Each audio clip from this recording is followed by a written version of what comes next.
I think yeah, I'm very lucky now. People assume that I'm Australian, but my journey I guess started back in South Sudan, a small village called Rock. That's where I was born, and then migrated from South Sudan to North Sudan. Then eventually my family found our way from North Sudan all the way to Egypt. Um, then my chapter of being Australian started in particular February 17, 2005, when we arrived at Melbourne Airport. Yeah, so it's been a great journey so Yeah. far. I love that. I want to talk a little bit more about Iraq. That's where you were born. I don't know anything Yeah, about it. Iraq, yeah. Let's talk a little bit about that. And Yeah. how old were you when you left to go to North Sudan? Yeah, so I would have been, yeah, so Iraq is sort of like a small village within, obviously South Sudan being a landlocked, we've got River Nile that run through there, so we've got a nice little pond there. But yeah, as I recall, you know, my lifestyle in South Sudan was quite simple. It was just about, making sure you wake up every day and go look for something to eat or support your dad or your mom to make sure that you guys put a food in table. I mean, to provide food for your sibling. Yeah, so it was quite interesting, good, but then also at the same time, was sort of like was full of unease time.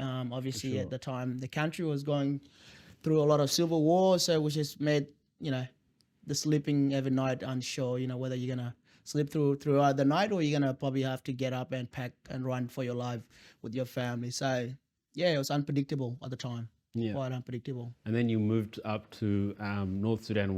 How old were you then? Yeah, so I think I would have been, for my recollection, I would have been probably around 9.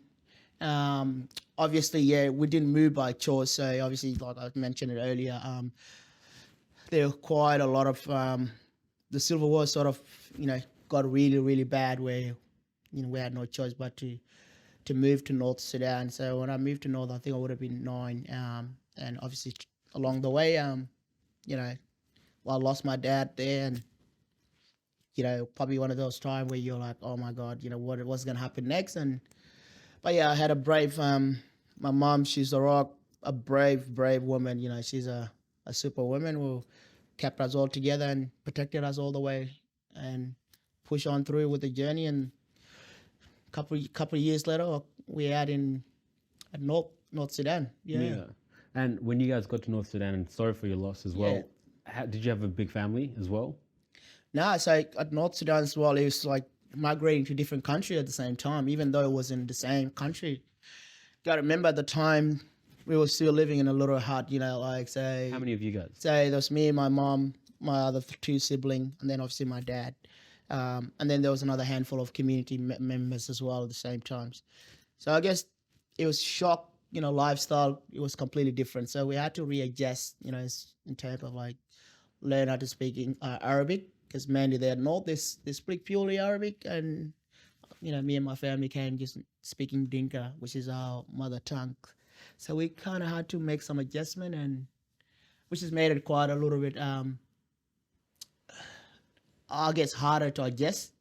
Mom had to decide whether she stay at home. But if she stayed at home, then we weren't gonna get anything to eat. We won't be able to have anything to eat. So she had to sacrifice herself to go and work and become a maid for other people, rich people, and while I protected and stayed at home with my sibling. Were you the oldest? Yeah, I'm the oldest. Yeah. Too old. You can tell from my forehead, brother. It's got drifting backward. That's amazing. How long was that whole experience for? I think there's not a limit. So obviously we got to North Sudan 2002. Okay. And 3 years. Yeah, mom applied for asylum to move to migrate to Egypt, and then for some reason they knocked us back, and then we applied again. We got just 2004, early 2004. We got accepted, and then we went to Egypt. That's when actually the lifestyle was much better there compared to North Sudan, because in Egypt we already had an existing relative there that were able to take us in, and most importantly, like make our lifestyle or our journey a lot easier compared to North Sudan. Yeah. As tough as that journey was, what do you reckon was something that was so valuable that you learned throughout that journey? I think it's family is probably the main value that it Yeah. teaches you, and Being that close to family, yeah, family. it brings you closer. But then I think it teaches you as well the value of being able to value little things. Um, I'm a guy that material doesn't justify my life nowadays, and that's all thank God because from the journey I went through, like being able just to have a piece of bread on the table that was the world to us, Yeah. That was something we all needed, like, but like, yeah, it taught me like to appreciate your family and make sure like tomorrow is not promised, and most importantly, always say thank you and be grateful. Gratitude, that's mainly a lot of things. Yeah. How was it being the man of the house when you got to Egypt at such a young age and having to look after your younger siblings?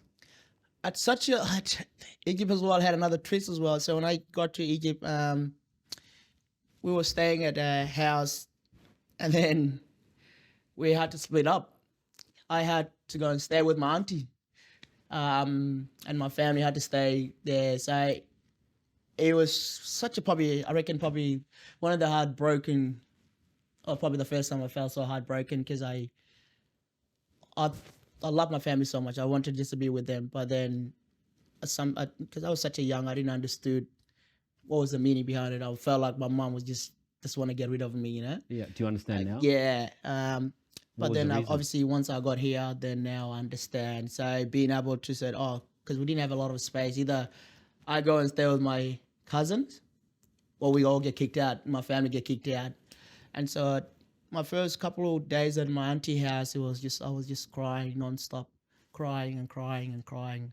But then also when I got there, couple of weeks later, when I actually got my act together, it taught me a lot of value as well.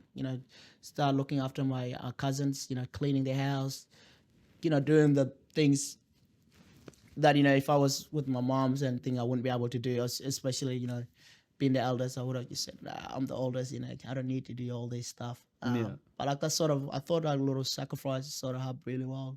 That's amazing. And how far were you guys apart, and how often were you seeing your family? It's amazing. We were still in the same. So I think they were living in I think Ain Shemish, and I was living in another area called I think Abbasia. So it was just the tram metro. But then you gotta remember, and also there was still a barrier again. The other barrier that came in place is that when I moved from north, picked up a little bit of Arabic, of Northern Sudan Arabic, and then when I went to Egypt, absolutely different dialogue of Arabic. So Yeah. and Egypt probably, I love my Egyptian, and I love not everyone, but like it was quite a hostile environment as well for a black fellow like us. Well, there you go, guys. If you liked that episode, you can watch the full episode somewhere around here. I'm not sure where yet. But if you liked it, make sure you like it, subscribe, and join us in the next episode. Peace. We are out.